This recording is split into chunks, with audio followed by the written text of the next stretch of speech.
Cuando gustes, doctor.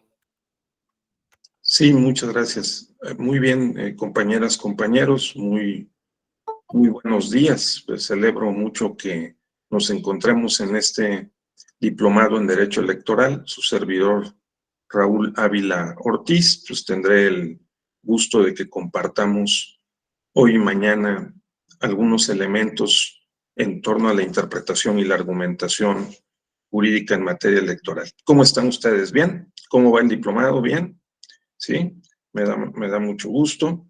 Qué bueno. Me gustaría, dado que vamos a estar hoy y mañana y vamos a ver pues cuestiones con un cierto grado técnico, que me compartieran de manera breve cuál es su ocupación o preocupación por el tema de la interpretación y la argumentación jurídica, ¿no? En donde están ustedes participando y que podamos pues ir avanzando y también ir intercambiando y enriqueciendo nuestros conocimientos mutuamente. Aquí aprendemos todos y yo seguro estoy que también aprenderé de ustedes.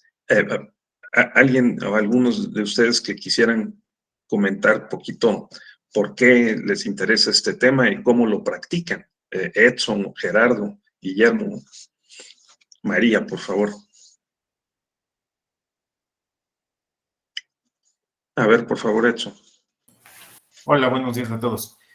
Pues soy, puedo decir todavía recién egresado de la licenciatura, apenas egresé hace casi 2 años, y de mis primeras experiencias que me han tocado, me tocó ingresar a trabajar a un ayuntamiento en el estado de Hidalgo, y me tocaron 2 procesos electorales. Entonces, el ayuntamiento algunas veces ha incurrido como autoridad responsable de algunos actos en materia electoral, y en sí ya me parecía muy interesante el derecho electoral, pero pues mi primer acercamiento ya en materia laboral, más bien de mi relación laboral, pues fue estrechamente con el derecho electoral, y me pareció una rama no es muy novedosa en Hidalgo. Hay muy pocos abogados que conocen realmente del tema, y pues aquí estamos con el ánimo de seguir preparándonos. Muy bien, y todavía más, ¿no? Desde el ángulo de la interpretación y la argumentación jurídica que aplica para todas las materias, pero que particularmente en materia electoral y de justicia electoral es relevante. Muy bien, qué bueno, Edson. ¿Alguien más, Gerardo, Guillermo? Sincronicemos un poquito más. Gracias, Damián, por favor, adelante. Gracias, doctor. Buenos días a todos y a todos. Yo me dedico a litigar en materia electoral, doctor, desde hace aproximadamente unos 10 años, y pues ya he estado en varios procesos federales, locales, intrapartidistas, y pues actualmente también asesoro electoralmente a un gobierno municipal, pero principalmente me he dedicado a litigar. Qué bien, o sea que has usado de manera práctica la interpretación, la argumentación. Lo celebro. Seguro estoy que podemos intercambiar entre hoy y mañana tus apreciaciones sobre este tema. Muy bien. ¿Alguien más que nos quiera compartir? Por favor, Gerardo, adelante. Buenos días a todos. Bueno, su servidor trabaja en un tribunal electoral local en Chiapas. Soy secretario de estudio y cuenta, entonces me toca lo que es la proyección de resoluciones en materia electoral, asistiendo al magistrado instructor. Pues el interés del diplomado es precisamente seguirnos formando y actualizándonos, ¿no? Porque esa es una materia dinámica. Cada proceso electoral trae cosas nuevas que comúnmente desembocan en reformas en materia electoral, y por eso hay que seguirnos actualizando y mejorando nuestro trabajo. Siempre hay manera de pulir nuestra manera de redactar, nuestra manera de enfocar, nuestra manera de transmitir el mensaje a los lectores. Correcto, muy bien. Pues también muy importante. Gracias, Gerardo. La práctica dentro de los organismos electorales, y en este caso el Tribunal Electoral de Chiapas, es conducente a estar afinando, ¿verdad? Y pensando y practicando la interpretación y la argumentación, sin duda. Muy bien. María Eloísa, por favor, adelante. Tu micrófono, María. Buenos días, doctor, compañeros. Sí.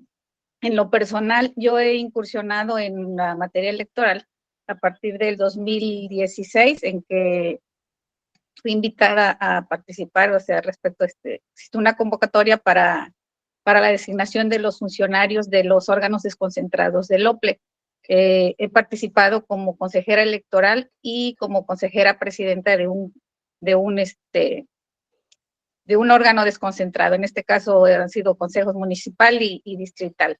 A raíz de mi incursión en esta materia, como que me atrapó la materia electoral. Yo siempre soy abogada postulante también, y la materia en la que yo siempre he litigado es cuestiones familiares, civiles. Entonces, la materia electoral para mí es algo muy, muy fascinante, y a partir de eso ha nacido mi interés de aprender cada vez más. Y siento que esta oportunidad que nos brinda el Tribunal Electoral, el Poder Judicial, es muy, muy importante, muy gratificante, y considero que debemos aprovechar. Es cuanto. Muy bien, muchas gracias, María Eloísa. Sin duda, es una materia muy dinámica, muy particular en el sistema jurídico por su, vamos a llamarla, ductibilidad, ¿verdad? Por su flexibilidad, se tiene que ir adaptando a las diferentes circunstancias de la riquísima vida política de nuestro país, y la modula, la conduce, y por eso aquí la interpretación y la argumentación cobran especial importancia, relevancia. Muy bien, correcto, gracias. ¿Alguien más? Elvira, por favor, adelante. Buenos días a todos. Bueno, yo empecé a conocer esta materia electoral a partir del 2006, que también empecé a laborar en el INE, en un proceso electoral. De ahí, pues, he continuado participando en diversas convocatorias, tanto del INE como del OPLE. Tuve también la oportunidad el año pasado de colaborar en el Tribunal Electoral de Tlaxcala como auxiliar de estudio y cuenta. Y pues darme cuenta, ¿no?, que las diferencias que hay, trabajar en la cuestión administrativa, luego la cuestión jurisdiccional, y pues siempre hay que estarse preparando.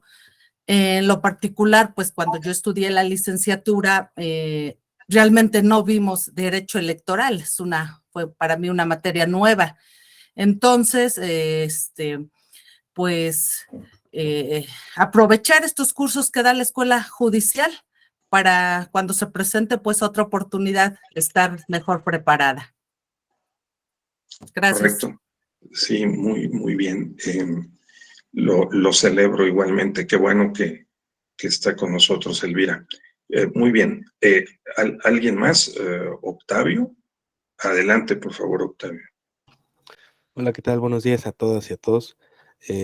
Igual que el licenciado Gerardo, yo también soy secretario proyectista aquí en el Tribunal Electoral de Querétaro. Y pues sí, como él lo dice, yo creo que esto es parte de seguirnos formando, de seguir perfeccionando la labor que hacemos, como lo es el hacer sentencias, el poder expresar el derecho y que la gente lo comprenda. Entonces, para mí es muy importante esta parte, y por eso me animé a tomar el diplomado. Soy igual joven en esto, apenas ya voy para 2 años de egresar la carrera, pero pues estamos muy animosos en este camino, en la materia electoral. Muy bien, lo celebro. Qué bueno que estás con nosotros, Octavio. ¿Alguien más que quiere hacer algún comentario? ¿No? María Eloísa creo que ya nos había compartido, ¿verdad? Sí. Muy bien, muchas gracias. Bien, pues es muy grato que podamos compartir algunas ideas, información sobre este tema tan relevante, que tiene la característica de que, así como no nos enseñaron derecho electoral, en la licenciatura salvo algunas universidades que han innovado sus planes y programas de estudio, tampoco nos enseñaron interpretación y argumentación. O sea, es difícil que haya habido una materia en la licenciatura específica sobre este tema, y luego habrá que ver, digamos, con qué enfoque, con qué extensión o profundidad se revisaron los temas o los tópicos correspondientes a esta materia. Y sin embargo, en los posgrados se enseña, en las maestrías y desde luego en los doctorados también, porque va cobrando cada vez pues más relevancia y más utilidad, se va haciendo más consciente de cómo es que la interpretación y la argumentación jurídica pues cruzan por la práctica jurídica cotidiana, y es muy útil el dominar esta y otras materias. Nos eleva muchísimo nuestra capacidad para comprender los problemas jurídicos y resolverlos justificadamente. Entonces, esa sería, digamos, que la importancia de esta materia, y qué bueno que la Escuela Judicial la ha recuperado y la ha puesto en el centro de sus preocupaciones para poder difundir más el conocimiento en esta temática. Bien, hay, como es natural, diferentes formas de abordar el tema de la interpretación y la argumentación. La hay desde la forma más teórica hasta la forma más práctica. Entonces vamos a tratar de establecer un equilibrio entre esos dos grandes enfoques. Ustedes pueden encontrar bibliografía que les compartiré en una lista completa el día de mañana. Muchos libros, lo pueden googlear, interpretación, argumentación jurídica en materia electoral, y van a encontrar pues múltiples libros. En los últimos 20 años hemos estudiado muchísimo estas materias, y hay determinadas rutas para poderlas conocer mejor. La más común es que ustedes encuentren dentro de los libros de argumentación jurídica la referencia a la interpretación, y que se vean allí las teorías de la argumentación jurídica. Eso es algo indispensable para esta materia, saber cuáles han sido las principales teorías y cuáles son las principales teorías o modelos de la argumentación jurídica. Y también los esquemas argumentativos, cuáles son los diferentes métodos o técnicas de argumentación que incluyen ya la interpretación. Entonces aquí también hay una importante beta que hay que precisar por la diferencia entre interpretación y argumentación. Entonces, también van a encontrar ustedes, pues puede haber manuales de la Suprema Corte de Justicia, el propio Tribunal Electoral en su biblioteca virtual también tiene algunos manuales que compañeros de la Escuela Judicial han elaborado en años anteriores. Así que hay mucha información. Lo que requerimos es método, tiempo, concentración, interés en estudiar y también practicar estos temas de la interpretación y la argumentación jurídica. Entre todas las posibilidades, yo les propongo, para aprovechar al máximo el tiempo hoy y mañana, el que veamos una ruta que he estado preparando para ustedes, he estado refinando, y esto va a ser el que vamos a iniciar por destacar, como suelo hacerlo porque me parece muy, muy importante, el que tenemos 6 disciplinas muy relevantes, ¿sí?, que considerar, y una de esas disciplinas es la de la hermenéutica jurídica. La hermenéutica incluye a la interpretación y a la argumentación. Entonces, esto es, desde luego, relevante porque nos permite pues, identificar cuáles son las relaciones entre estas, repito, estas disciplinas que son todas filosófico-prácticas. Entonces, vamos, permítame un segundito, a ubicar estas. Un segundo, por favor. Estas seis disciplinas. La primera y más importante es, pues estoy teniendo algún problema aquí para proyectarla. Permítanme, por favor. Sí. La primera y la más importante es la epistemología. La epistemología es una primera disciplina filosófico-práctica que debemos tener presente.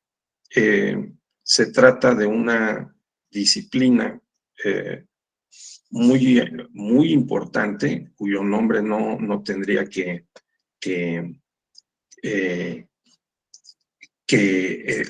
asustarnos ni la deberíamos rechazar, ¿verdad? Porque se trata de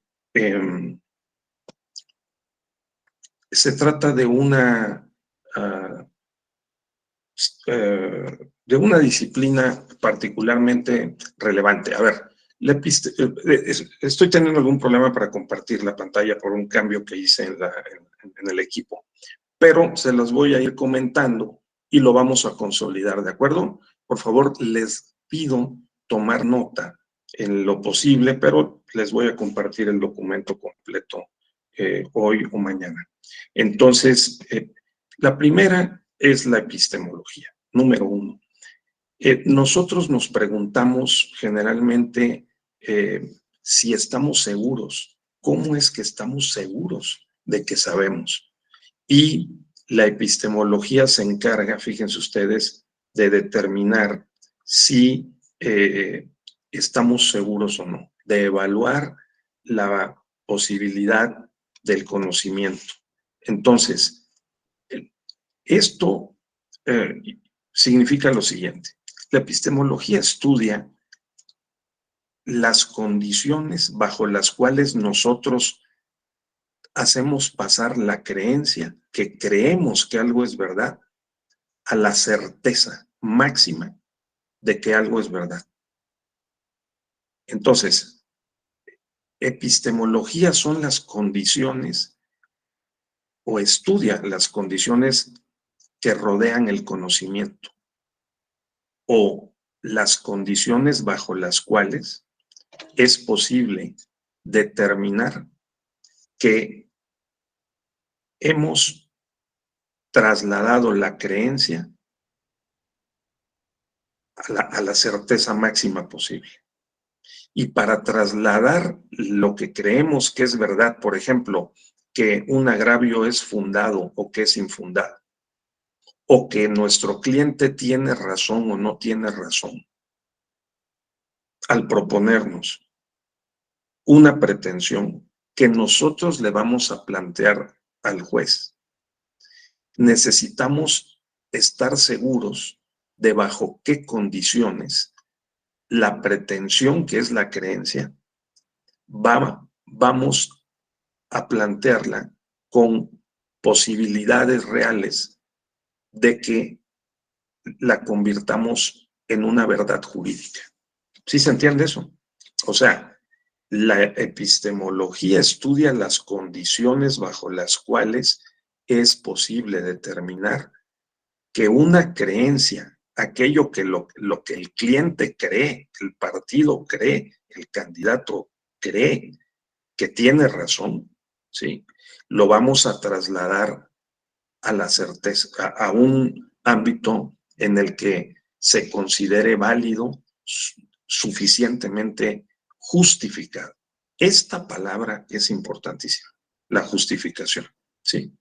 Porque la interpretación y la argumentación jurídica están en el corazón de la justificación de la pretensión.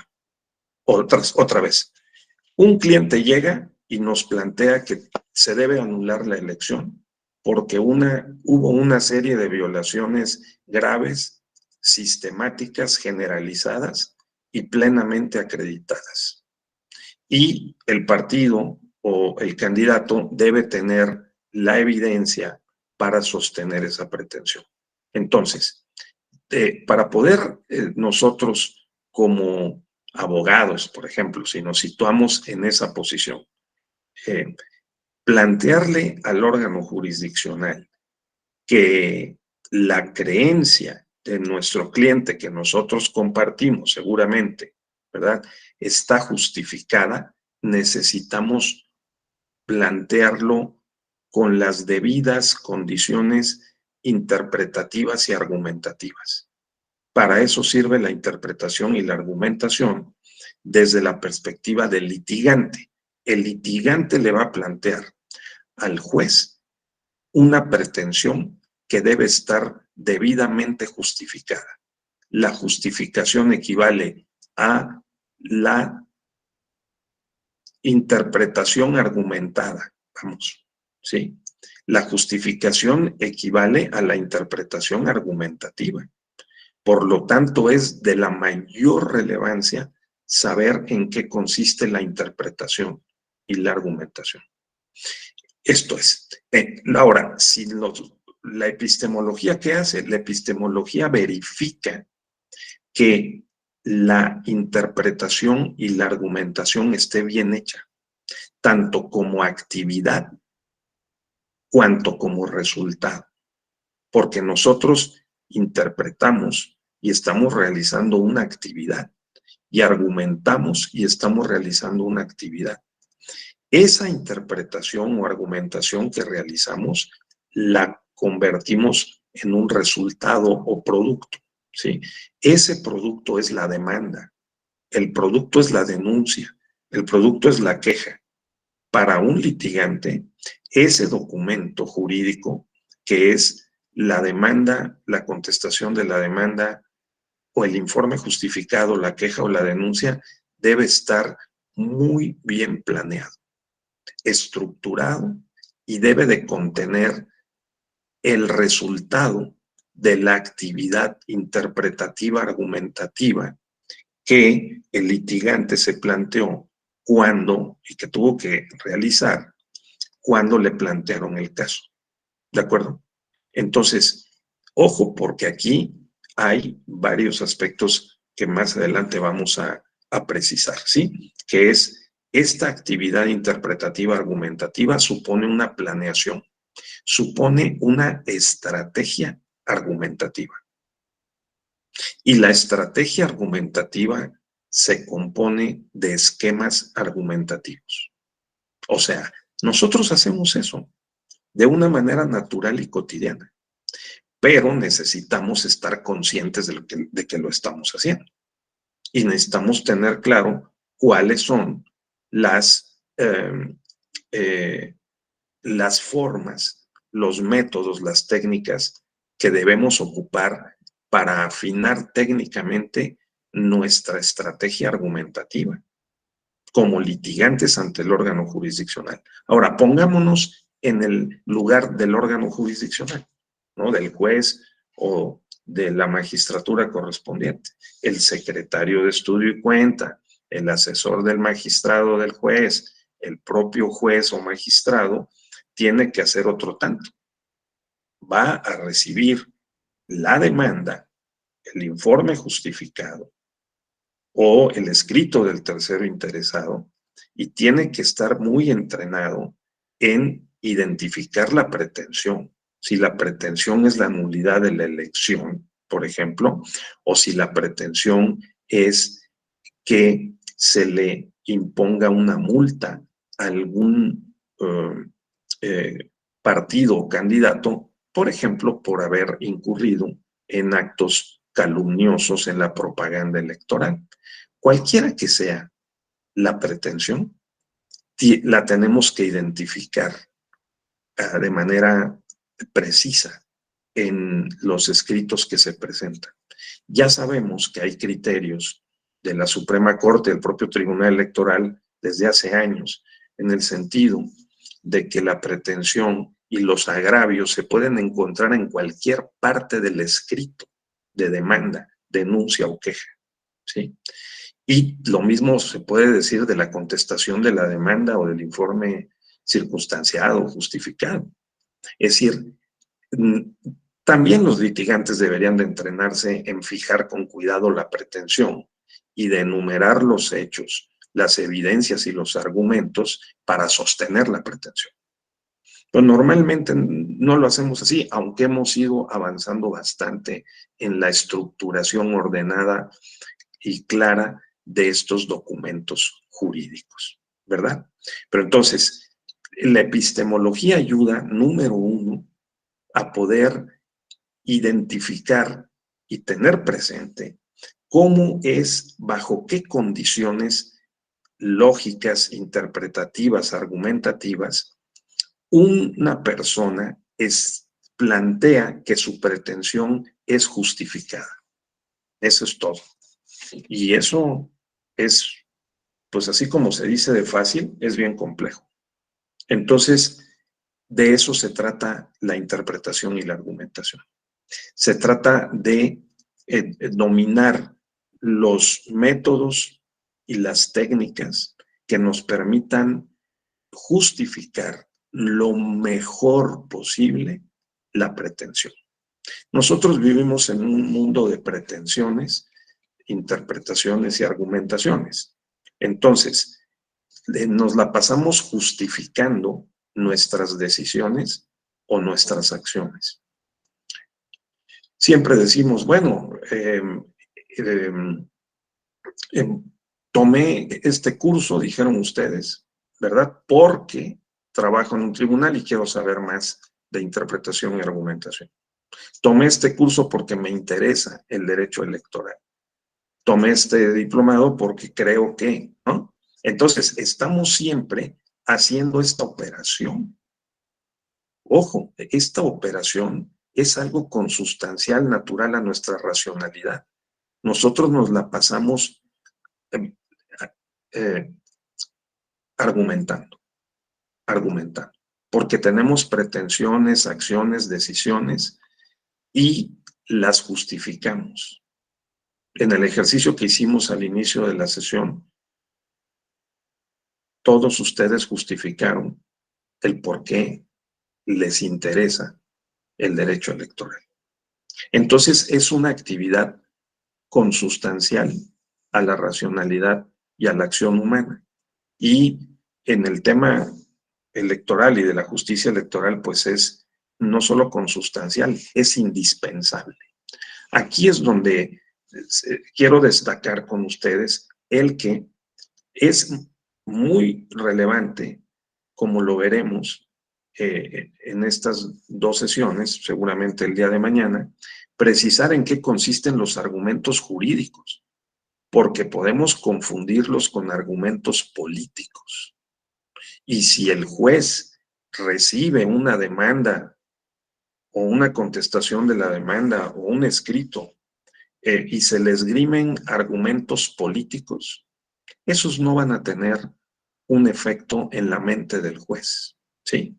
Necesitamos argumentos que sean jurídicos y por eso es importante el sí reservarle en nuestra mente, en nuestro lenguaje, el lugar que corresponde al derecho, que no se confunda en materia procesal, en la justicia electoral, los argumentos jurídicos con los argumentos no jurídicos, que pueden ser argumentos de respaldo, pero no las justificaciones centrales porque el juez no nos lo va a tomar en cuenta. ¿De acuerdo? Entonces, eso es algo muy importante. Así que la primera disciplina clave es la epistemología. La segunda disciplina clave es la lógica. La lógica. Recién estuvo con nosotros en la escuela judicial el doctor Manuel Atienza. El doctor Manuel Atienza, como ustedes saben, conduce desde hace 3 décadas una de las principales escuelas de argumentación jurídica en el mundo iberoamericano, que es la Escuela de Alicante. Si ustedes ven el video, que se los recomiendo, que la Escuela Judicial pone a su disposición, lo pueden bajar de la plataforma de la escuela, lo pueden encontrar en las redes, en YouTube, Manuel Atienza, Argumentación Jurídica, ¿sí? O cómo elaborar una sentencia, que eso fue lo que abordó hace 2 semanas que estuvo con nosotros. Lo que Atienza dice es que la argumentación, aun cuando es una actividad natural, cotidiana de los abogados, suele confundirse con la retórica. La retórica es muy importante. La retórica es la disciplina que permite, auxilia, apoya para poder presentar de mejor forma los argumentos, las estrategias y los esquemas argumentativos, no solo para demostrar que tenemos razón, sino para convencer o persuadir al auditorio al que nos vamos a dirigir. Ese auditorio puede ser un jurado de exámenes profesionales, el auditorio puede ser un alumnado que está escuchando una conferencia, el auditorio puede ser el juez y su secretario instructor o de estudio y cuenta proyectista. El auditorio puede ser más grande o más pequeño según sea el caso. ¿De acuerdo? Entonces, la retórica es una disciplina anexa, adjunta a la argumentación, y hay una discusión sobre si la retórica incluye la argumentación y si la argumentación incluye o no a la lógica, compañeros. Sí, eso lo van a encontrar ustedes en algunos libros. Lo que dice Manuel Atienza es que no puede haber una argumentación válida sin lógica, lo cual compartimos diversos profesores.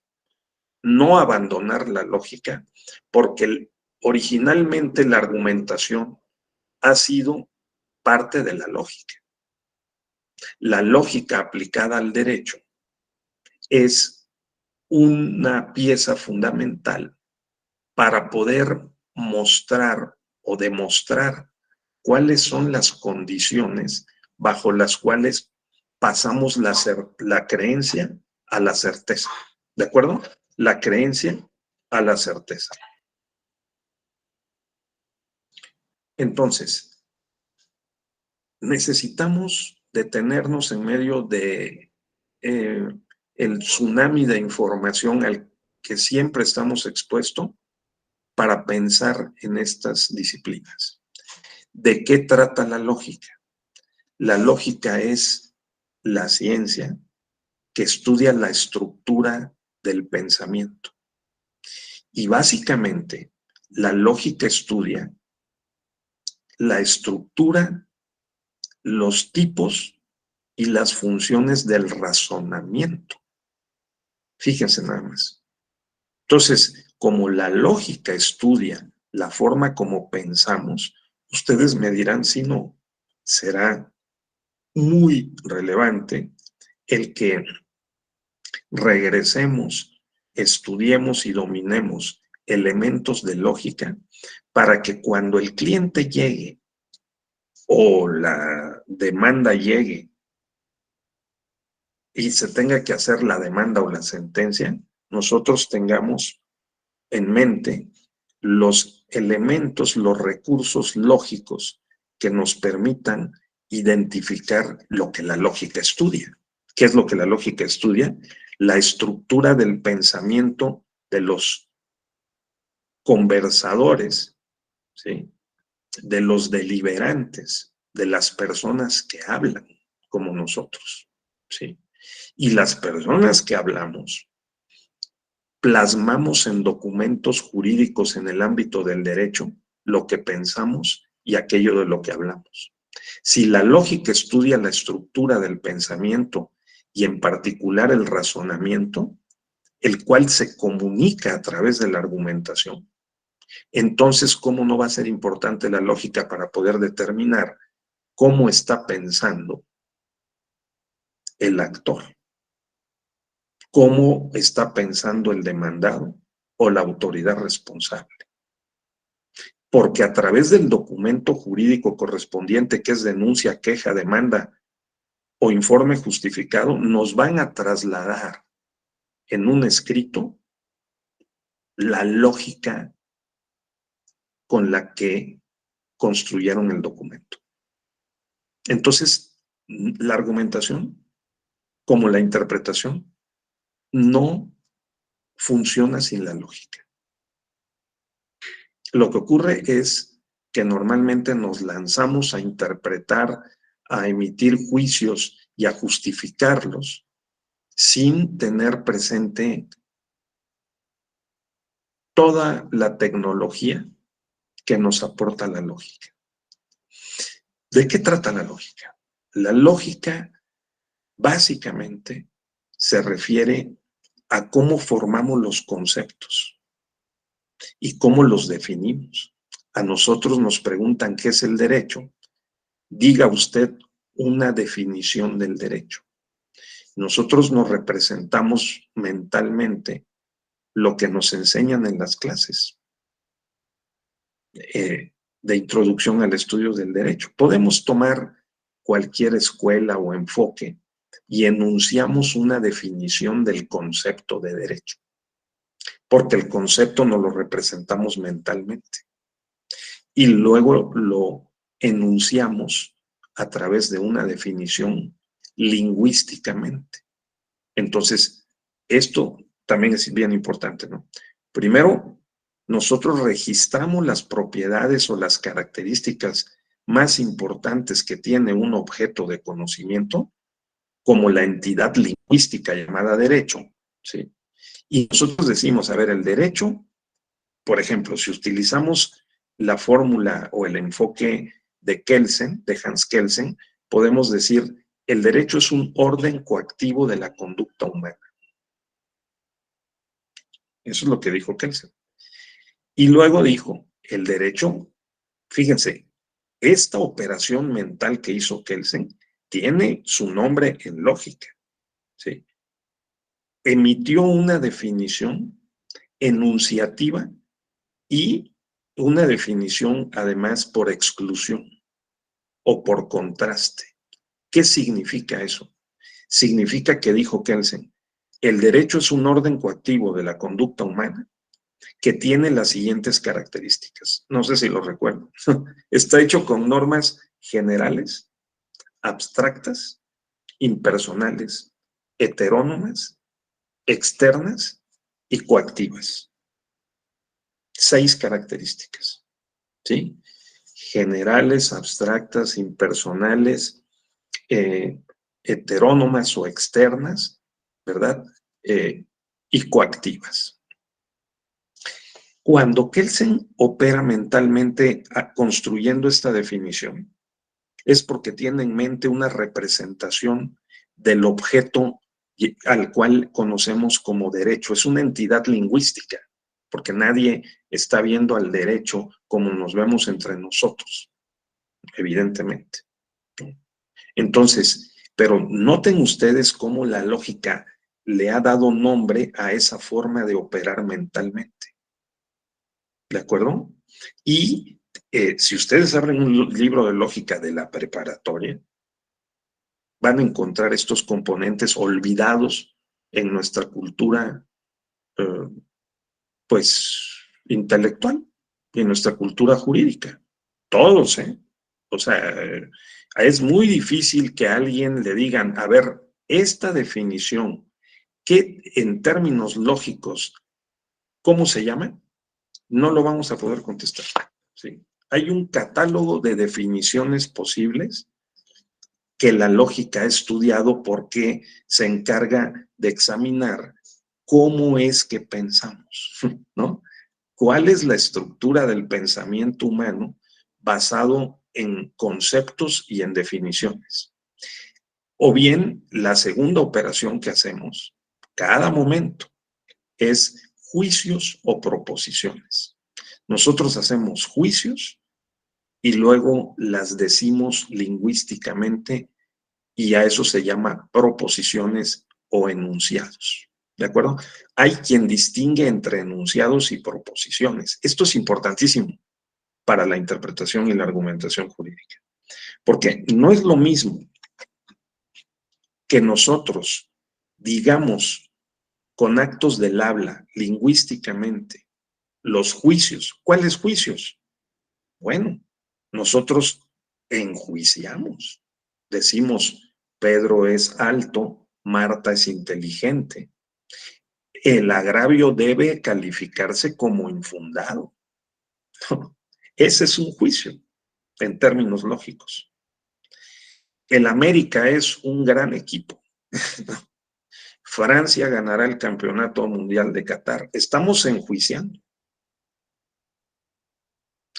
Ese juicio lo construimos porque nosotros somos capaces mentalmente de registrar las características o las propiedades principales del equipo de fútbol de Francia, comparativamente con todos los demás, o si ustedes prefieren Brasil o Argentina o México, ¿no? Igual y ganamos la Copa esta vez. Entonces, pero nosotros nos representamos mentalmente el fenómeno y hacemos juicios. Nosotros decimos, el juez debe declarar inválida la elección de Iliatenco, Guerrero, por violencia política en razón de género. Y ahí está, fíjense ustedes, si nos detenemos a examinar ese enunciado, ¿sí? Lingüístico, está lo que se llama la decisión interpretativa y la justificación. A ver, ¿cuál es la decisión interpretativa de lo que acabo de decir?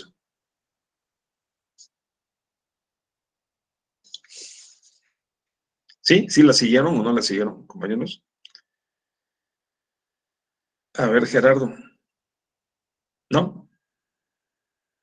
No.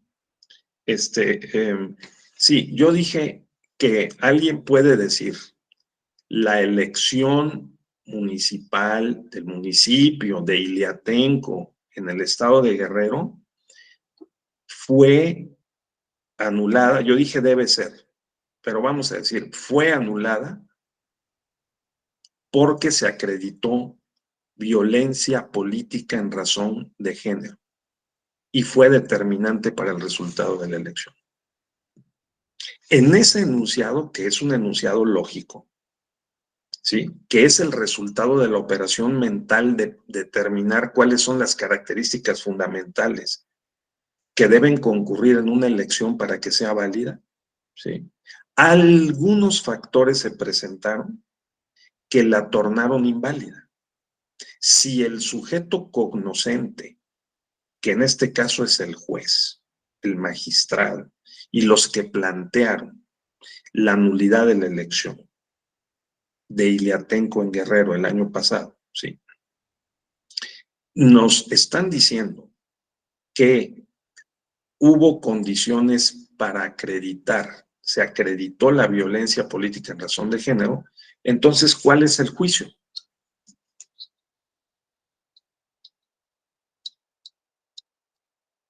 No te escuchamos, está apagado tu micrófono. Sería determinar si se actualizan o no las irregularidades.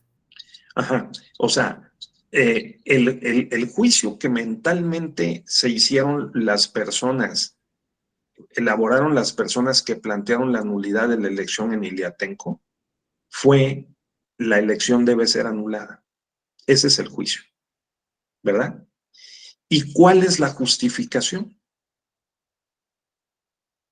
A ver, no te escuchamos, no te escuchamos. Perdón, es que hablaba como, pues, conmigo mismo como para seguirle el Sí. razonamiento. O sea, Sí. pues, sería verificar la actualización de las supuestas irregularidades, ¿no? De su pronunciamiento. Que si lograron demostrar la actualización de las mismas. Eso, la demostración. La demostración. Fíjense ustedes qué simple y qué complejo. La operación de reducir mental o lógicamente a términos básicos la conceptualización que hacemos y el enjuiciamiento que hacemos de un fenómeno. Si nosotros nos detenemos y decimos, fíjense, la ley y la jurisprudencia en materia electoral establecen, y esta es una norma, ¿no? Esta es una norma jurídica, que si se presentan determinados elementos subjetivos y objetivos, se configura la violencia política en razón de género. Si la violencia política en razón de género se presenta en una elección y se reúnen las condiciones que establece la ley electoral procesal para determinar la invalidez de la elección, entonces esta será justificable. ¿De qué se trata la justificación? Como dijo Gerardo, de la demostración de que las condiciones bajo las cuales hay que pasar la creencia a la certeza estuvieron presentes. Recuerden ustedes que uno de los principios operativos, que también se llaman principios regla en materia electoral, es la certeza, no solo la legalidad. Nosotros tenemos que acreditar plenamente, dice la causal genérica de invalidez o nulidad de una elección, que las condiciones para que se anule la elección estuvieron presentes y fueron determinantes para el resultado de la misma. Entonces, ¿qué es lo que lógicamente realizamos? Estas dos expresiones, por favor, ténganlas presentes. Realizamos una decisión interpretativa, ¿sí? Y una justificación argumentativa. Esas dos expresiones. Nosotros hacemos una decisión interpretativa y luego una justificación argumentativa. Eso es todo. Si a mí como abogado litigante me viene a decir un cliente, partido o candidato que se debe anular la elección municipal en Iliatenco porque se presentaron las condiciones bajo las cuales la ley y la jurisprudencia establecen que se configura la violencia política en razón de género y esta se considera una violación a principios constitucionales, ¿no? Y entonces yo tengo que tomar una decisión interpretativa. Esa decisión interpretativa supone que tengo que valorar esas condiciones que se dieron en ese caso en particular y lo tengo que contrastar con la normatividad aplicable. Hechos frente al derecho. Y también examinar las justificaciones que los organismos electorales, particularmente el Tribunal Electoral, la Sala Superior, han ofrecido o brindado para las justificaciones, dije, para sustentar la violencia política en razón de género y por lo tanto la nulidad de una elección. O sea, la violencia política en razón de género tiene ciertas condiciones para que se actualice o sea, para que se configure. Y el abogado litigante lo primero que tiene que hacer es revisar que los hechos y las pruebas para poder plantearle al tribunal la pretensión de que se anule la elección. La nulidad de esa elección es la pretensión. Nosotros tomaremos la decisión interpretativa de que debe anularse la elección porque se configuró la causa de violencia en razón de género. Un segundito, por favor, permítame un segundito.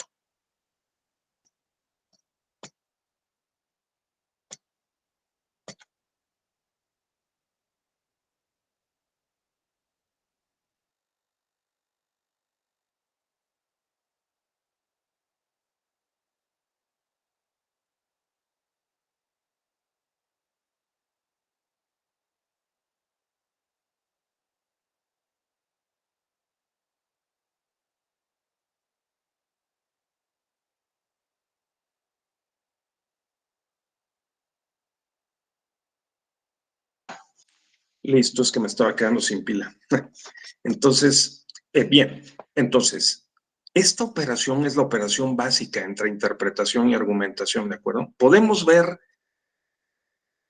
muchos elementos de información sobre este tema de la interpretación y la argumentación, pero esto que estoy mencionando es, digamos, la clave para realizar adecuadamente esta operación. Entonces, otra vez, nosotros hacemos decisiones interpretativas a través de las operaciones lógicas, que estudian la lógica, precisamente.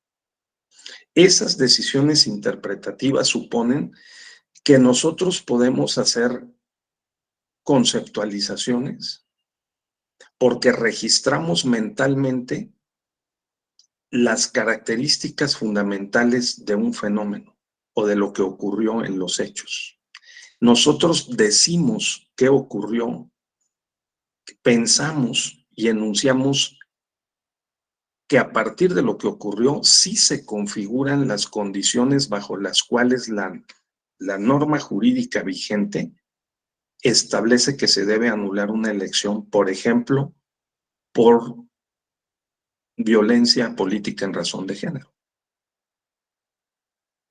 Y luego lo tenemos que justificar. La primera es la decisión interpretativa, porque tenemos que examinar los hechos, las pruebas y el derecho aplicable. Y la segunda es la justificación argumentativa, que es la forma como nosotros pensamos para poder demostrar y convencer o persuadir de que nuestra decisión interpretativa es correcta y verdadera. Eso es todo, ¿de acuerdo? Eso es todo. Ahora, para poder hacer esas dos cosas, nosotros necesitamos ser muy cuidadosos y echar mano de los instrumentos que nos proporcionan estas disciplinas. Apenas vamos en la segunda. O sea, la primera es epistemología, la segunda es lógica, porque, repito, la lógica estudia cómo conceptuamos y cómo definimos, cómo enjuiciamos y proponemos. Sí, o sea, una proposición es la elección debe ser anulada. Una proposición es el candidato no es elegible. Una proposición es la reforma electoral que plantea el presidente López Obrador tiene claroscuros. Es una proposición, ¿de acuerdo? Y luego la tenemos que justificar. Entonces, esa es digamos, una operación central que hacemos en la interpretación y la argumentación. La justificación argumentativa supone conocer cuáles son los principales esquemas argumentativos. También sugiero, por favor, no olvidar esta expresión. Esquema argumentativo. El esquema argumentativo clásico es el silogismo. El silogismo. Lo vamos a ver, ¿sí?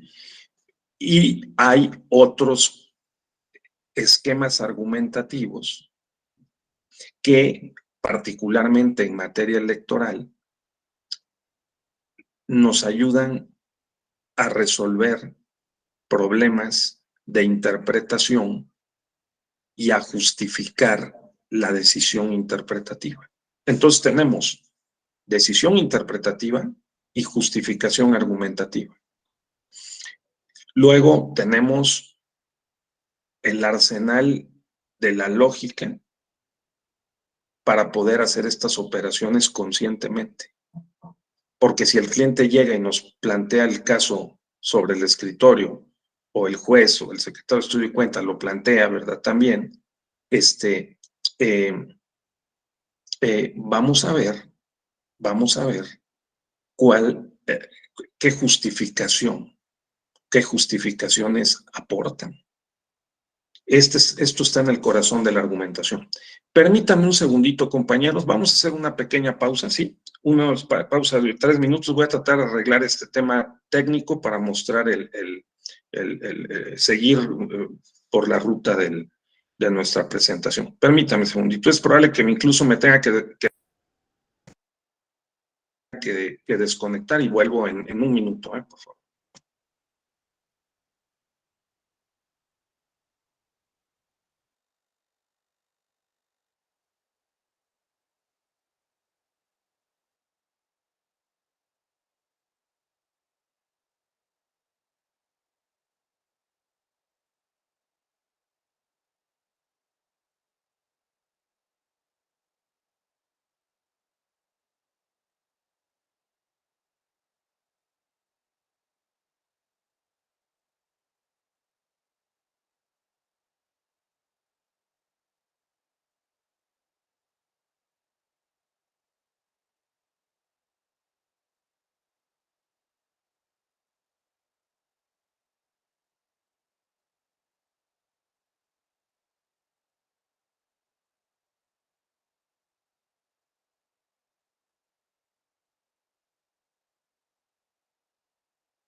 Ya casi lo logro. Permítame un segundito. Sí.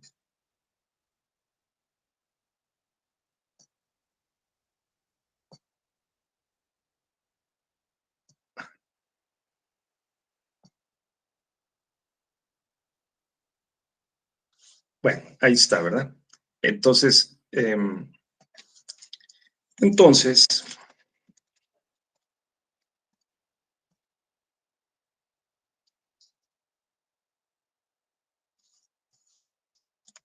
la epistemología nos permite pasar la creencia a la certeza. o el conocimiento válido. Eso ya lo tuvimos claro. Este documento yo se los voy a compartir. Por favor, aquí lo más importante es, sí es buena la técnica de tomar nota para mantener la concentración, se lo recomiendo, pero por favor, tratemos de mantener al máximo la atención posible en el tiempo que nos queda. O sea, otra vez, la epistemología nos permite evaluar que lo que creemos es verdad. Para trasladar la creencia a la certeza, requerimos de la lógica, la metodología, la hermenéutica, la ética y la comunicación. Por eso le nombramos que se trata de un hexágono, ¿sí? De un hexágono de disciplinas filosófico-prácticas, ¿de acuerdo? Eso normalmente lo estamos haciendo, lo que pasa es que no somos conscientes de que lo estamos haciendo. Si nosotros somos conscientes de que estamos haciendo estas operaciones, entonces vamos a sensibilizarnos y agudizar todavía más nuestra racionalidad y nuestra capacidad de operación mental para llevar a cabo estas tareas adecuadamente. Entonces, esa es una.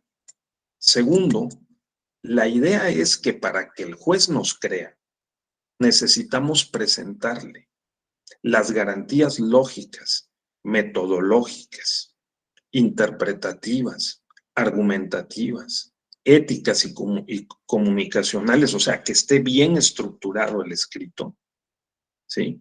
Para sostener que lo que nosotros le estamos proponiendo es válido, porque es justificable.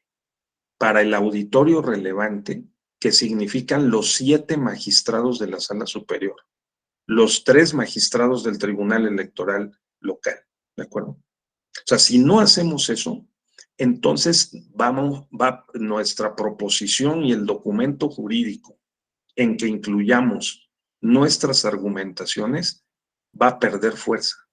Ese es el punto. Por eso es importantísimo, digamos, estudiar pues, esta materia, interpretación y argumentación, ¿sí? Porque lo que se conoce como hechos también se conoce como verdad fáctica. También se conoce, recuerden el caso Ayotzinapa, como verdad histórica. ¿No es cierto? La verdad histórica es la narración sobre los hechos que supuestamente ocurrieron. Hay narraciones encontradas sobre la verdad fáctica, sobre lo que realmente ocurrió. La verdad histórica que va a triunfar es aquella que es presentada con el mayor número y las mejores garantías de la verdad posible, lo que son las evidencias y que son, o las pruebas, ¿verdad? Y que demuestran que determinados hechos en efecto ocurrieron. Entonces, la verdad fáctica o histórica se convierte en verdad judicial a través del proceso. A través de los medios de impugnación, nosotros vamos y le decimos al juez electoral que determinados hechos ocurrieron.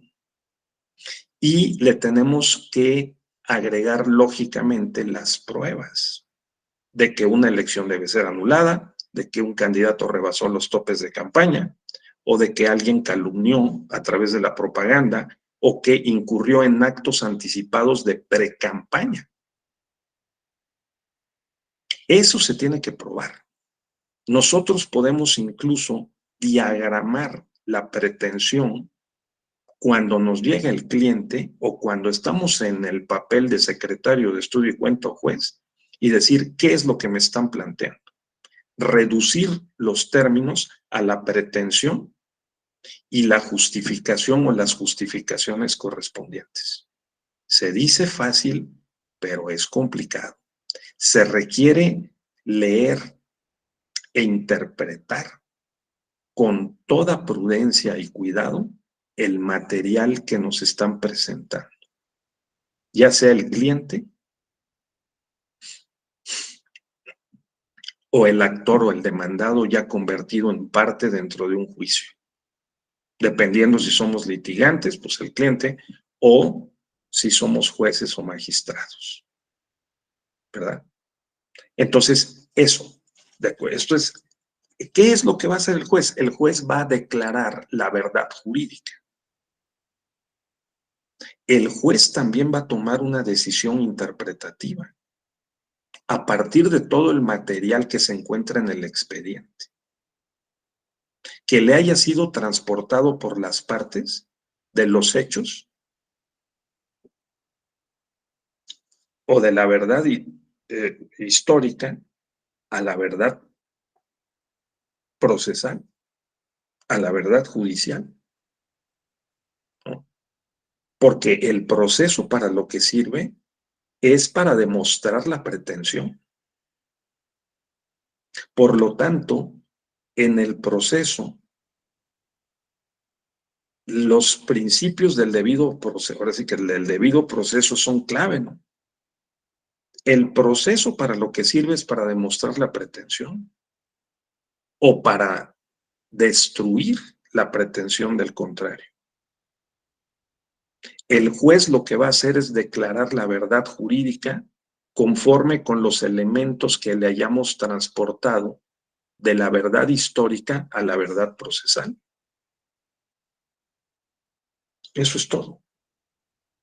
Y eso es muy complicado, pero lo tenemos que dominar cada vez más. ¿Sí? Luego, entonces, estábamos en la lógica.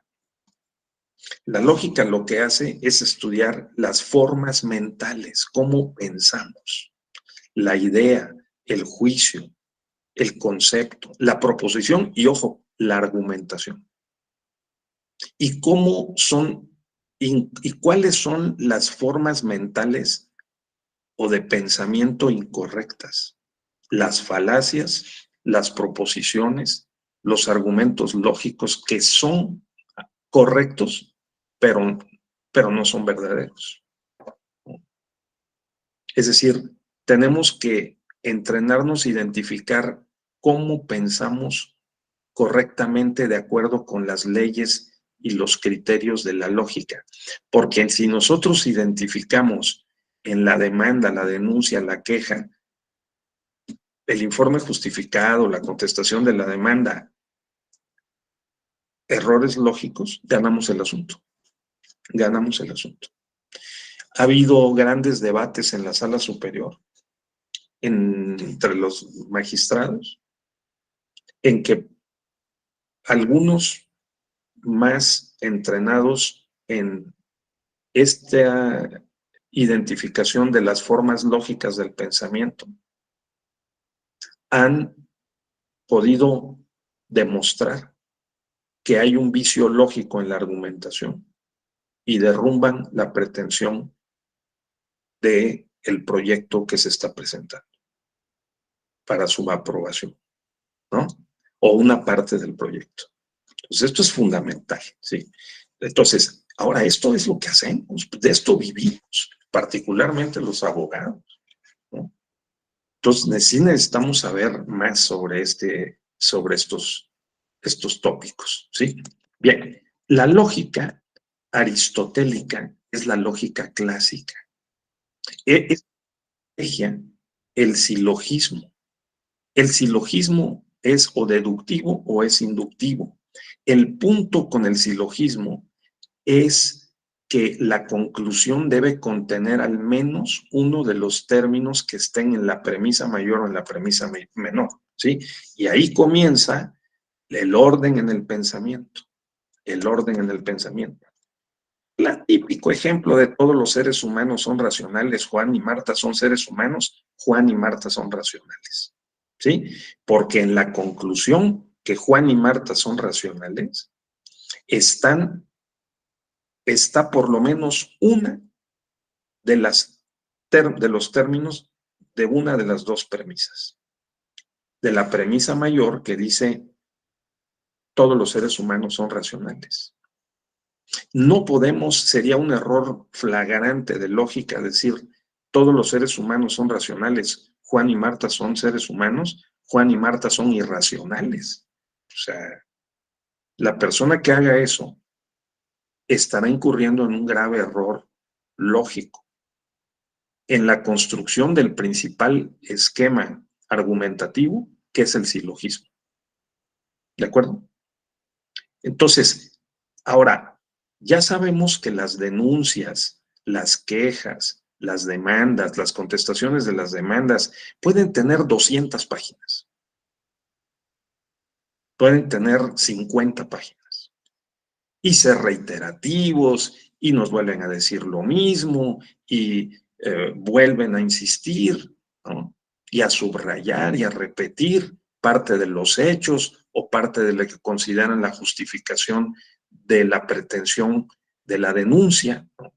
Que alguien sea declarado responsable y por lo tanto sea sancionado. ¿Sí? Pero nosotros tenemos que entrenarnos en identificar cuál es la pretensión, escribir esa pretensión lo más clara y precisamente posible, para luego ir sacando de la denuncia, la queja, la demanda, cualquier escrito jurídico, las justificaciones de la pretensión. Esos son los argumentos que luego habrá más que distinguir cuáles son los argumentos jurídicos de los no jurídicos. Que los argumentos jurídicos tienen que tener relación con la normatividad aplicable, ¿no es cierto?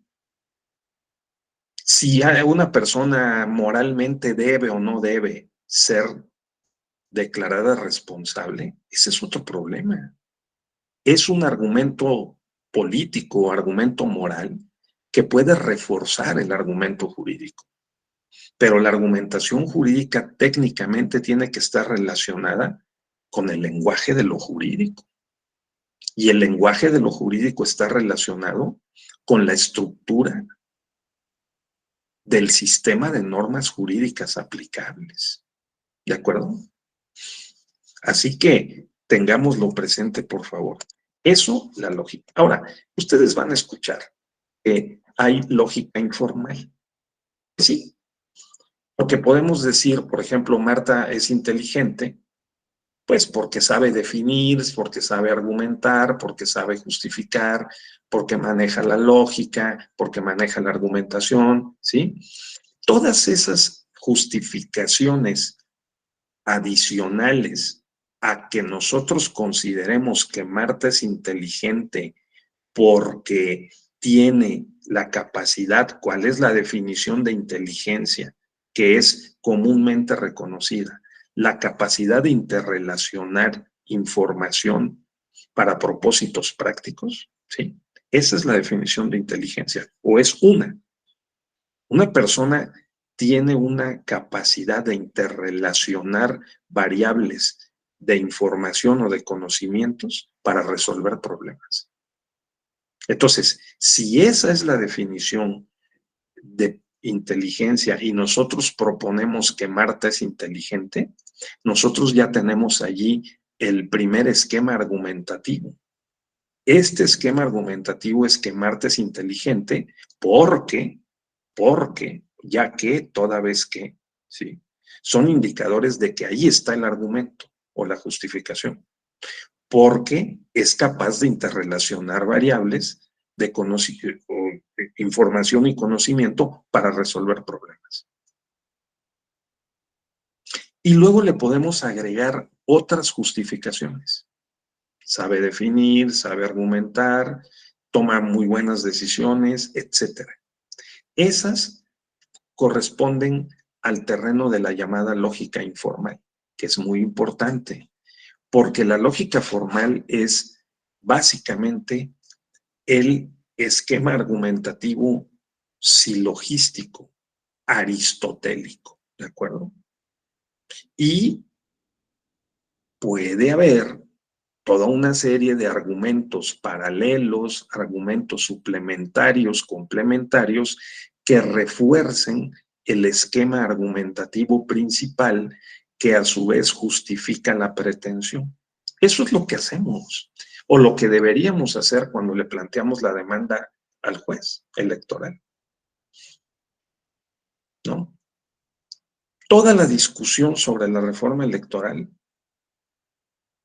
a nosotros desde un punto de vista interpretativo y argumentativo o hermenéutico, nos debería conducir a poder ser capaces de identificar la pretensión, que es reforma electoral, reforma del sistema electoral, y luego las argumentaciones y los esquemas argumentativos que pretenden sostener esa proposición de que debe ser reformado el sistema electoral y descomponerlo en sus partes para ir identificando cuáles son las proposiciones que incluye la reforma electoral, pues que se elijan popularmente a consejeros y magistrados, o que se reduzca el tamaño del Congreso, cambiar la fórmula electoral para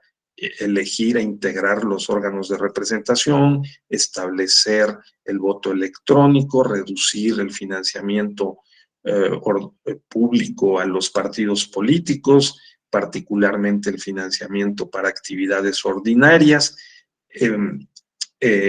modificar la fórmula para integrar los ayuntamientos, ¿no? Todas esas proposiciones debíamos ser capaces de diagramar los argumentos que justifican cada una de ellas y que están en la iniciativa del presidente y en otras más de 100 iniciativas electorales que se han presentado. Si nosotros somos capaces de hacer eso, se comprenderá que tendremos una mayor claridad, ¿no? Orden, precisión y capacidad argumentativa. Entonces, de eso se trata esta materia. Y para eso hay que hacer uso de la lógica. Entonces, la lógica formal, la lógica formal. La tercera disciplina es la metodología, ¿sí? Porque sin la metodología no podemos poner orden. La metodología auxilia a la lógica a imprimir orden.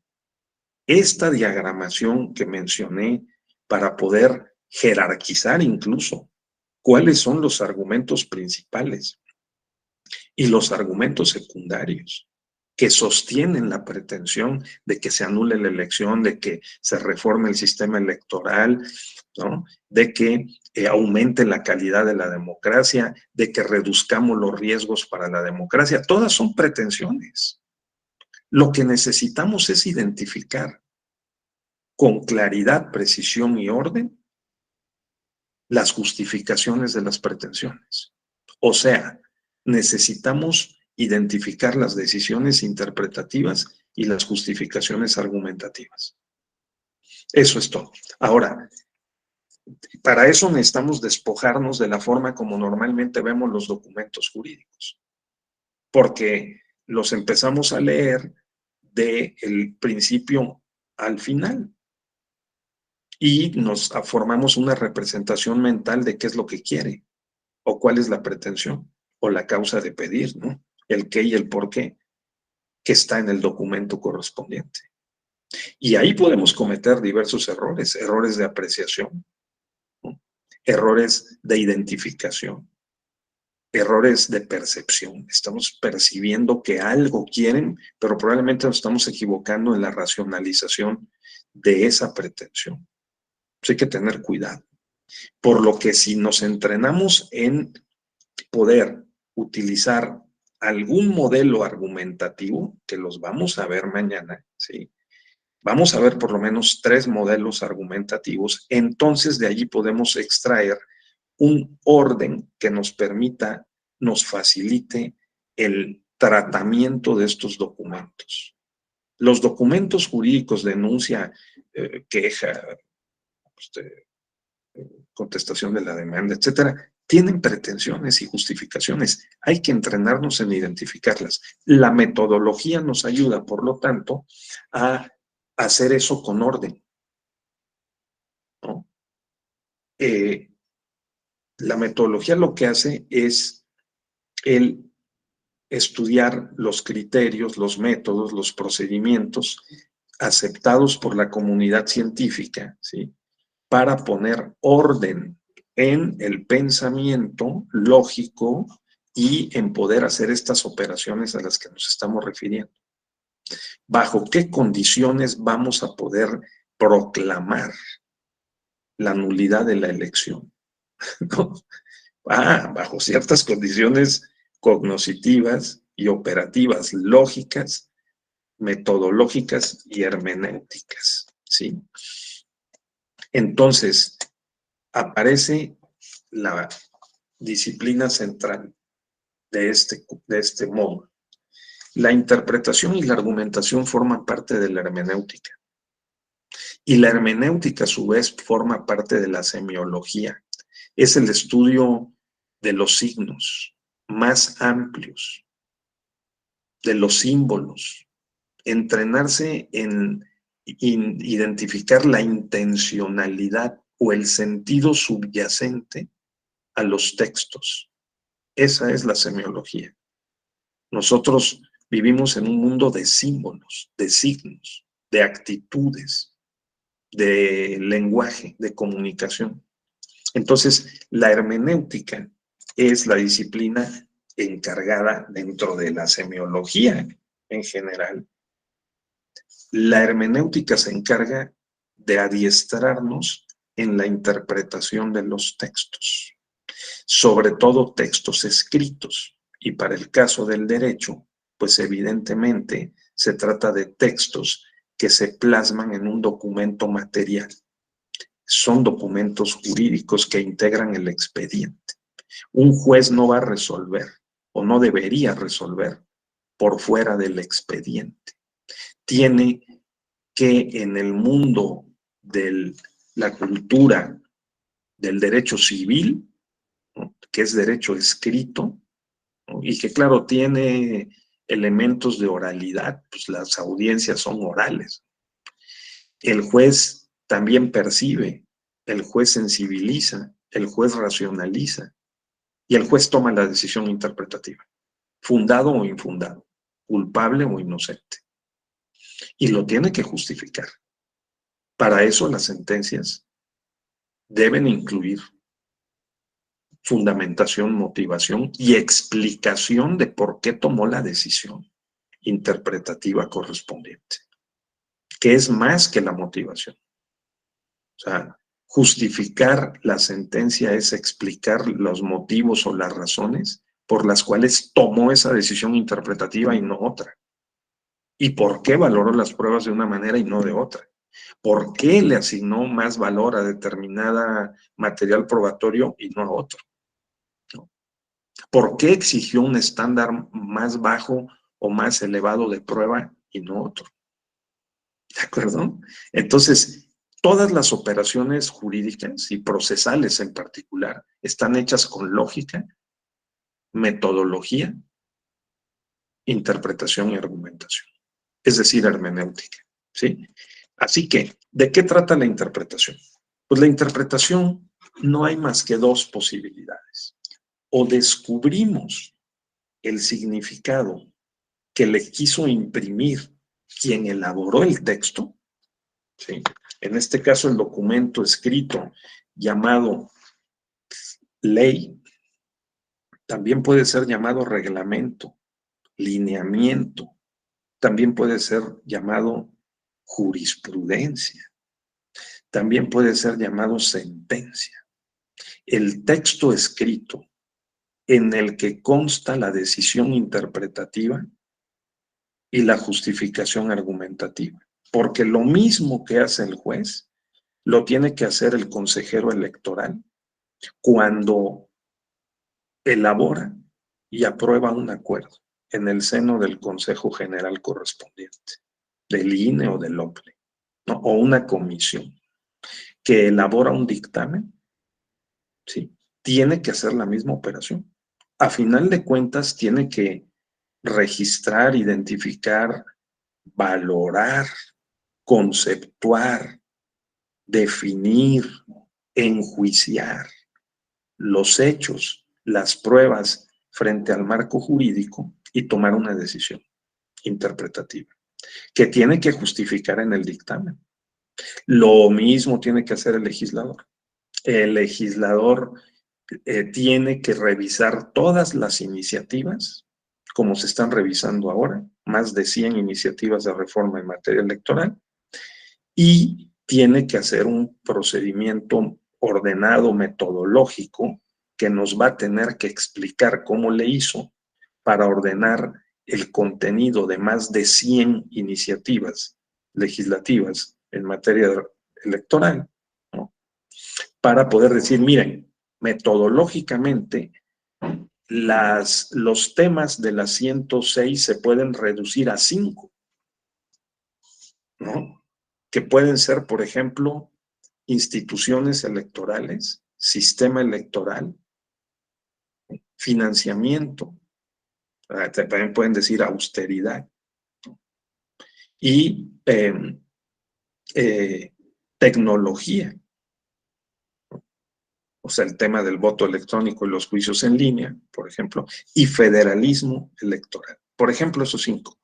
Es probable que las 100 iniciativas se puedan, después de revisarlas todas, hacer una operación lógica de abstracción y de generalización, de clasificación y generalización. Esas son las operaciones mentales que hacemos. Nosotros identificamos, registramos, dividimos, clasificamos, generalizamos, eso hacemos. Entonces podemos decir que el legislador en el dictamen legislativo tiene que hacer una decisión interpretativa y justificarla argumentativamente, por supuesto que sí. Tiene que decir, después de revisar más de 100 iniciativas, llego a la conclusión, que es una decisión interpretativa, de decir que la podemos reducir a 5 temas y a 200 justificaciones.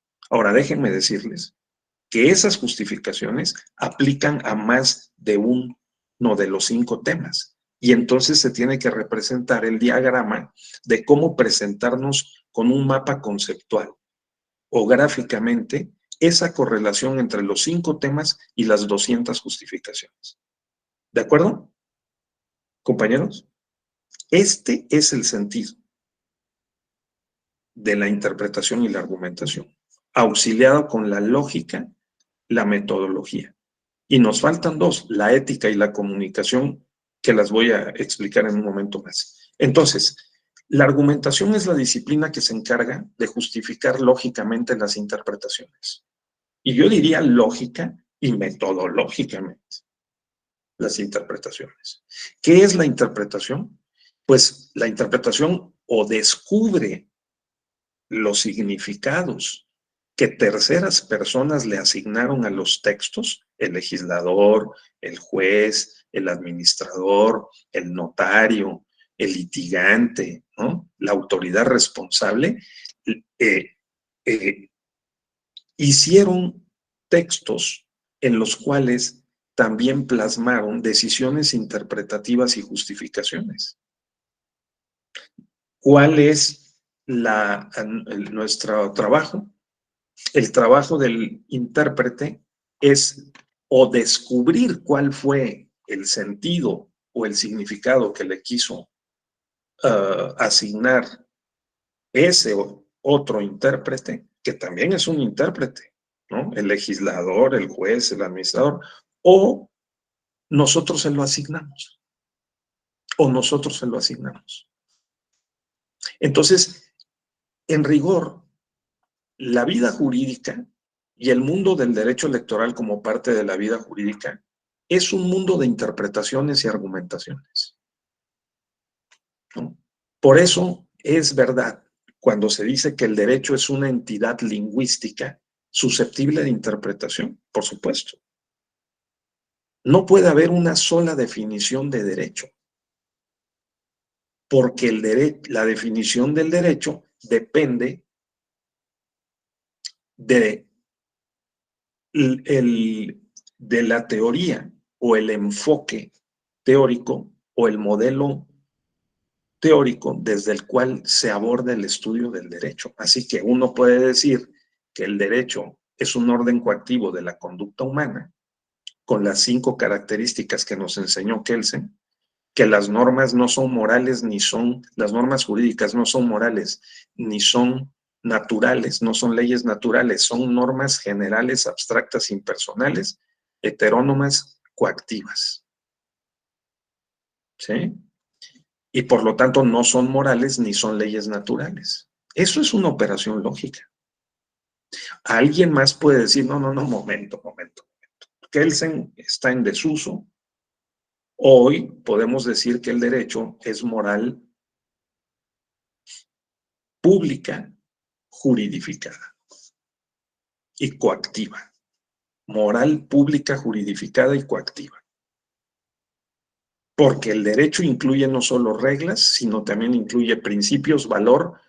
¿Qué principio, valor? Por ejemplo, elecciones libres, auténticas y periódicas. ¿Qué es el principal principio, valor del derecho electoral? Todo el entramado de principios, regla y de reglas jurídicas que constituyen el derecho electoral mexicano están construidas, desarrolladas a partir o en relación con el principio valor de elecciones libres, auténticas y periódicas, y lógicamente el derecho fundamental a la participación política, que es como la ciudadanía mexicana ejerce su dignidad. ¿No? O sea, la dignidad humana, de que habla el artículo 1 de la Constitución, se materializa a través del derecho a la participación política, que está en el artículo 9, en elecciones libres, auténticas y periódicas, que está en el artículo 41. Son principios valor. Ahora, ¿cuáles son los principios regla? Son aquellos que rigen la organización del proceso electoral y la solución de los conflictos. ¿Cuáles? Certeza, legalidad, objetividad, imparcialidad, independencia, máxima publicidad, equidad, neutralidad, imparcialidad, etcétera. ¿Sí? Esos principios regla desarrollan las condiciones bajo las cuales va a ser posible determinar que las elecciones fueron libres, auténticas y periódicas, ¿sí? Que es el principio valor, cúspide del derecho electoral. Entonces, una argumentación jurídica en materia electoral tiene que justificar, para declarar válida, por ejemplo, una elección, que las condiciones bajo las cuales se desarrolló el proceso electoral fueron suficientemente válidas y, por lo tanto, la elección fue libre y auténtica. Y eso pasa desde los actos anticipados de precampaña hasta lo que ocurre el día de la jornada electoral. ¿De acuerdo? Entonces, nosotros como operadores e intérpretes, lo que hacemos constantemente es estar descubriendo y asignando significados, porque tenemos que descubrir cuáles fueron las decisiones que tomó el legislador y las justificaciones que aportó para aprobar por mayoría o por absoluta o por unanimidad un dictamen legislativo sobre las iniciativas de ley. ¿De acuerdo? También podemos asignar significados. Veremos mañana cómo hay por lo menos 16 esquemas argumentativos, ¿no? Para poder aclarar los significados de normas o disposiciones normativas que tienen cierta ambigüedad o oscuridad. ¿Cómo nosotros podemos esclarecer ese sentido que vamos a descubrir o que vamos a asignar a esas disposiciones jurídicas, ¿no? A artículos del Código de la Constitución? Hoy tenemos un arsenal de posibles esquemas argumentativos que nos ayudan a hacer estas operaciones. Y en eso consiste la interpretación y la argumentación práctica. ¿De acuerdo? Así que la argumentación estudia las formas lógicas, también las estrategias retóricas para probar, demostrar o refutar, porque también podemos no estar de acuerdo y refutar las justificaciones que estén en esos documentos jurídicos, ¿no?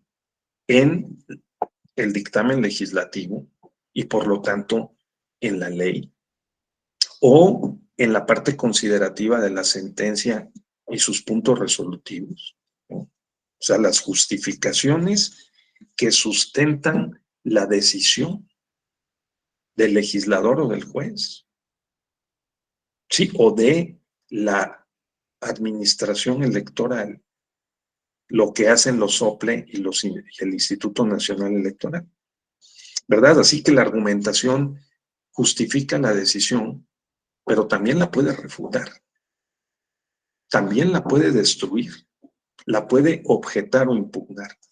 ¿De acuerdo, compañeros? Sí. Estoy insistiendo mucho en esto para que quede, por favor, lo más presente posible en nuestras mentes y en nuestra conversación.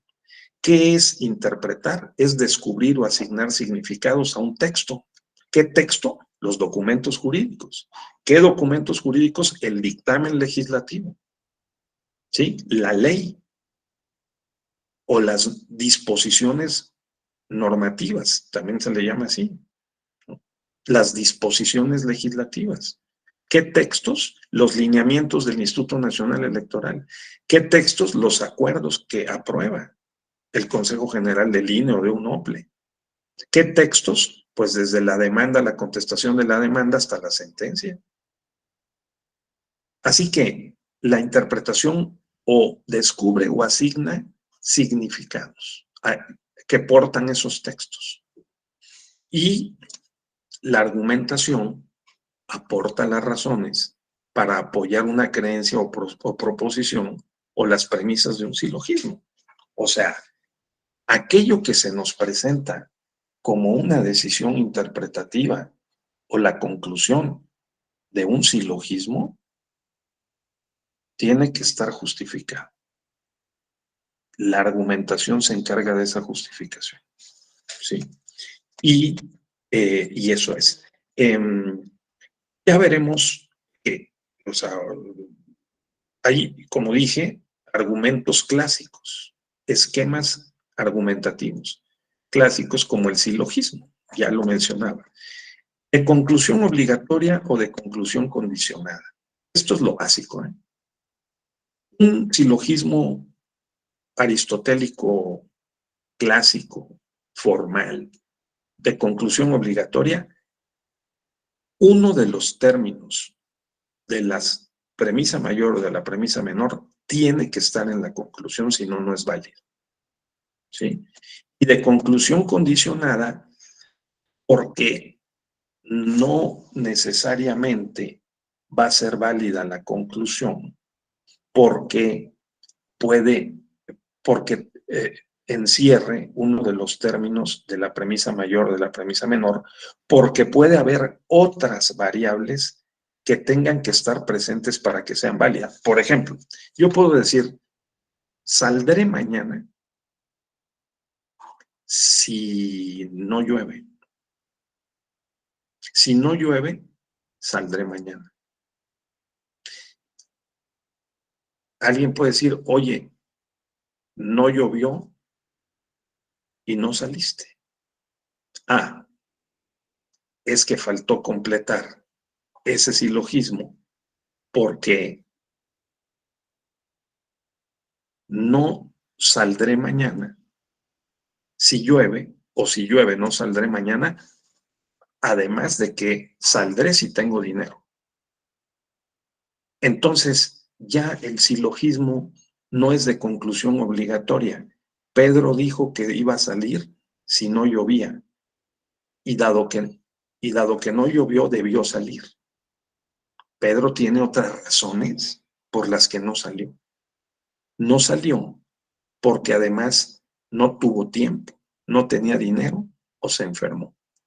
Esa forma de pensar ya convierte al silogismo de conclusión obligatoria en un silogismo de conclusión condicionada, porque la premisa mayor queda abierta Esto es en lo que se deben entrenar los fiscales, los ministerios públicos. ¿Sí? Ariadna, la chica que fue victimizada el 30 de octubre por la noche en la Ciudad de México, de que es un escándalo que ha trascendido fuertemente a los medios de comunicación, ¿verdad?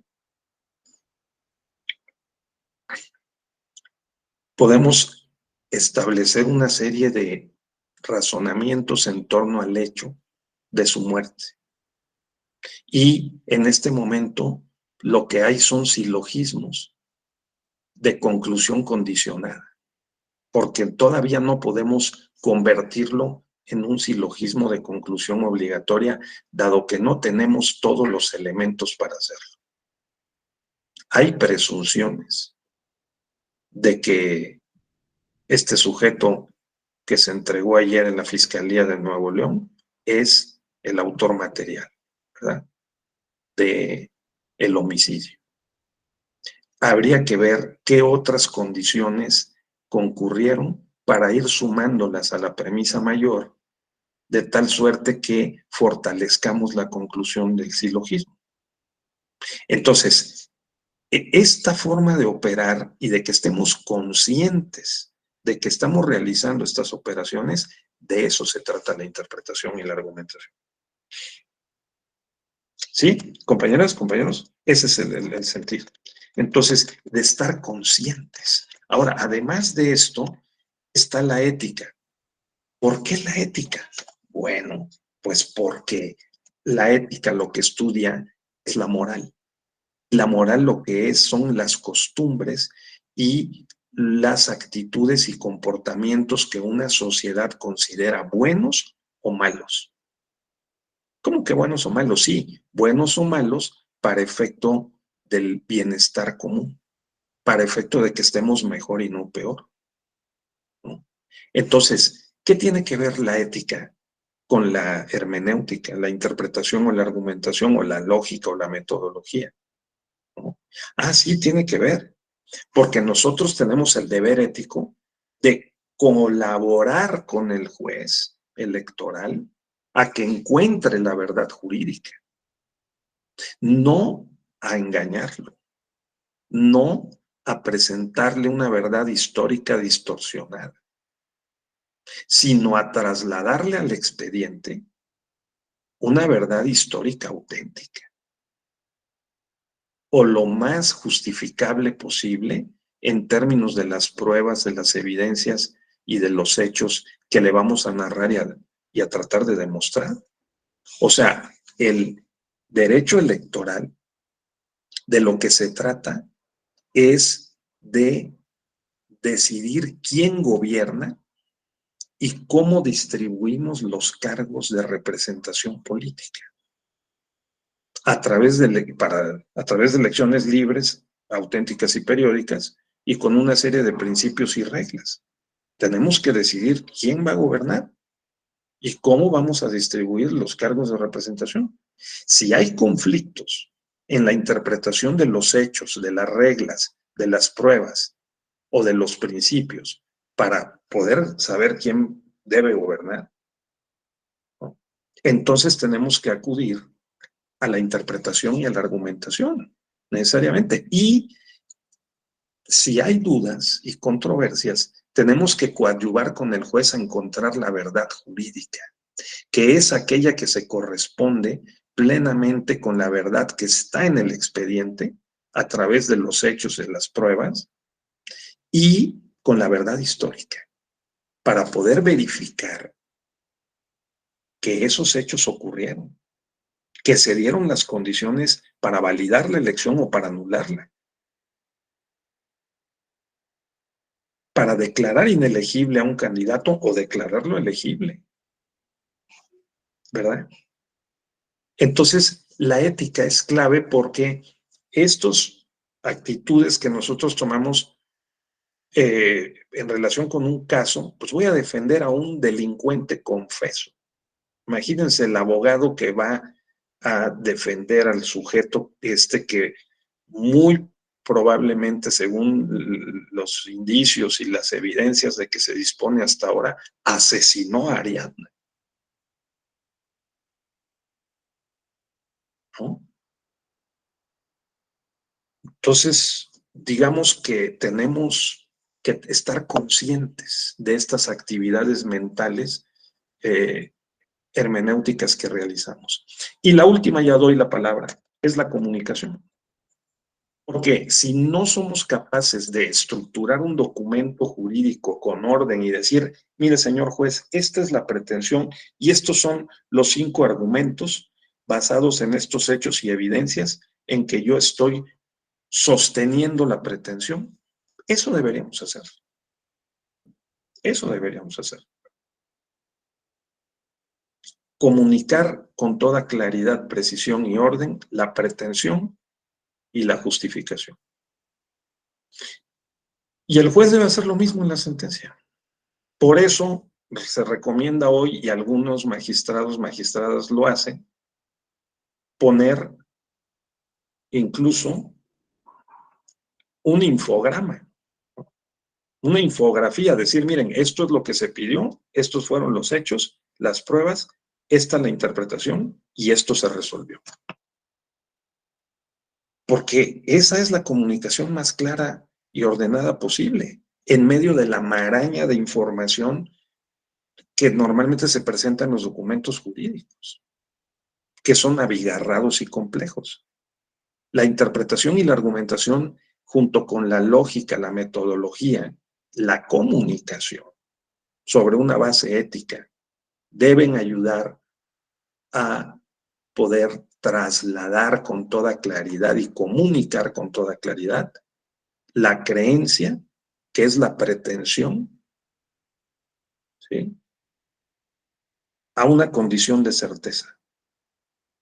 Si lo hacemos, entonces podremos ser más exitosos en nuestras operaciones profesionales. Ahí me detengo por hoy. A ver, por favor, compañeras, adelante.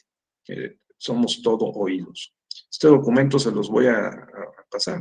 Nada más lo vamos a terminar de ver mañana porque vean todo lo que hay por aquí abajo. Mañana vamos a ver las teorías clásicas de la argumentación, el modelo aristotélico. Vamos a ver también el modelo, las teorías modernas y contemporáneas, ¿sí? No solo el modelo Aristóteles, vamos a ver el modelo Toulmin de argumentación, vamos a ver el modelo Perelman, vamos a ver el modelo McCormick, ¿sí?, que es particularmente sofisticado de argumentación, y nos vamos a dar tiempo para darle una sobrevolada a los principales esquemas argumentativos, ¿de acuerdo?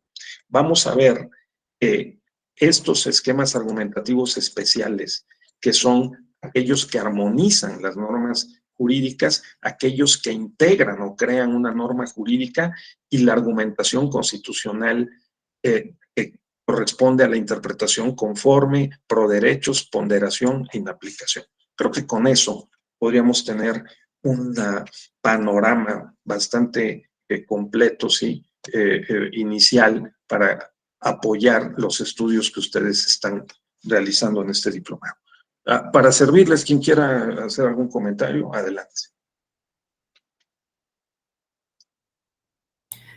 Doctor, nada más me llamó la atención lo que comentaba usted del caso de la chica que fue pues, asesinada, ¿no? Este caso mediático. Digo que tal vez mis compañeros que están participando, que se dediquen más al litigio, advertirán como una posible argumentación de la defensa. Es que ahorita que lo tocó, la cabeza camina, ya ve usted que a veces la cabeza camina 2, 3 cosas al mismo tiempo, donde ya tiene razones que pueda aportar para decir que ya hay un prejuzgamiento, ¿no? Porque lo están señalando como, o sea, ni siquiera le dieron la posibilidad de decirle probable, sino que en las declaraciones de la jefa de gobierno dicen, es que él fue, ¿no? O sea, y creo que eso es un error de comunicación, ¿no? Que es común de las autoridades en general, incluso las electorales, al momento de plasmar en los procedimientos especiales y ordinarios, antes de la parte resolutiva, ya están dando en la parte argumentativa, ya lo están, antes de hacer digamos, lo que dice usted, el armonizar los hechos con el derecho, ya están dando el calificativo de que sí realizó la conducta. Tal vez me faltan palabras para expresarlo, pero me acordé ahorita de la situación de lo que está pasando ese señor. O sea, Sí. ya tiene un argumento para decir, ya no va a haber un juicio, digamos, imparcial. Imparcial. Así es, ya está tocada Claro. esa parte. Claro, claro. Sí, es muy, muy perceptiva y muy aguda tu observación, estimado Gerardo. Lo estamos dando como presuntamente culpable, en lugar de presuntamente inocente, ¿no? Estoy de acuerdo. Todo indica, por eso dije presunto responsable, ¿no?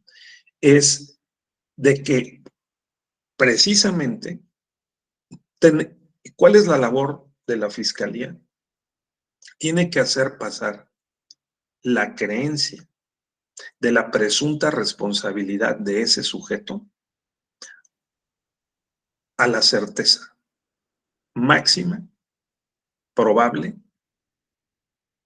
de que lo fue, o de que tuvo por lo menos algún grado de participación en ese hecho delictivo. Hasta ahora, las evidencias de que disponemos, es cierto que son a la distancia, son imágenes, iba cargando el cadáver o el supuesto cadáver, quién sabe si todavía era o no, estaba con vida o no, lo subió a su camioneta, o sea, hay toda una serie de indicios que nosotros, unos mortales que observamos ese fenómeno, esos hechos desde fuera, ¿verdad? Podemos, digamos, enjuiciar esos hechos y esas evidencias que nos transportan los medios de comunicación, a final de cuentas, ¿no? Entonces, ¿tenemos derecho a hacer estos juicios? Por supuesto que sí.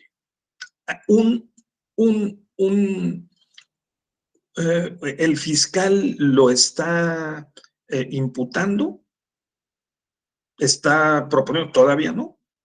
Está el periodo precisamente de la averiguación, la etapa previa, ¿no? Vamos a ver. Por lo pronto está detenido, hay una serie de presunciones, él tiene derecho a el principio de inocencia, evidentemente, y de lo que se trata el torneo argumentativo, ¿no? Interpretativo, argumentativo, es de hacer pasar para el fiscal la creencia de que él tuvo algún grado de responsabilidad, de participación, y lo tiene que probar, ¿no? Mientras que la defensa tiene que destruir, lógicamente, esas evidencias, indicios o la pretensión del fiscal. Por eso es que la argumentación es la que transporta la creencia a la condición de certeza. Por eso es tan importante. Por eso Jaime Cárdenas, el doctor Jaime Cárdenas, ha escrito un libro que se llama El derecho como argumentación, ¿no? Y Manuel Atienza ha escrito otro que se llama el derecho como argumentación, y el otro escribió argumentación como derecho, ¿no? A final de cuentas, el derecho que se puede hacer valer corresponde a los hechos que se pueden probar, ¿no? Y bueno, lo vamos a ver. En este caso, como lo hemos visto una y otra vez en materia electoral y procesal electoral, ¿no? Y lo difícil que es tomar la decisión interpretativa con base en las constancias que obran en el expediente, ¿no? Porque los jueces tienen que valorar las pruebas, confrontarlas con los hechos o valorar precisamente su idoneidad, que es la correspondencia con los hechos, y y con la pretensión. Por eso el derecho procesal incluso dice, a ver, cuando tú presentas la demanda tienes que decir de qué pruebas dispones o cuáles otras se deben de integrar al expediente, tienes que decir dónde están para que el juez las mande a pedir, ¿no? Si no las dispones, las tiene alguien más, tienes que señalar en dónde están, quién las tiene, y incluso construirlas. Vamos a hacer un levantamiento de una reconstrucción de hechos, por ejemplo, ¿no? Entonces, o vamos a hacer una pericial, porque tenemos que estar seguros de que la pretensión se sostiene. Entonces, bueno, este es el mundo de la argumentación, ¿no? Que es la otra cara de la interpretación. Por eso en el módulo van juntas interpretación y argumentación jurídica electoral, ¿no? Exactamente, muy bien, Gerardo, muy bien, muy perceptivo. ¿Alguien más tiene algún comentario? ¿No? Vamos bien. María sí ha servido lo que hemos visto, Elvira, sí, Adriana. Vamos enmarcando, ¿no? ¿De qué se trata? De lo que se trata, yo estimo, es de la sensibilidad y la conciencia racional de que estamos realizando actividades interpretativo-argumentativas o hermenéuticas, ¿no? Que vivimos en un mundo de comunicación, de lenguaje, que el derecho es una entidad lingüística, está construido con lenguaje, ¿no? Y por lo tanto es objeto sujeto de interpretación y de argumentación permanente. Y que para eso nos ayudan estas 5 disciplinas, ¿sí? Que ya vimos, ¿no? Lógica, metodología, obviamente hermenéutica, ética, comunicación, porque la epistemología reclama como una buena auditora, además es mujer, que saben ser muy buenas auditoras, ¿no? De que las cosas ocurran como deben ser, ¿sí? De que estas operaciones se realizaron correctamente, porque si no se nos cae el juicio, se nos cae la denuncia, la queja o la demanda, o la contestación o el informe justificado.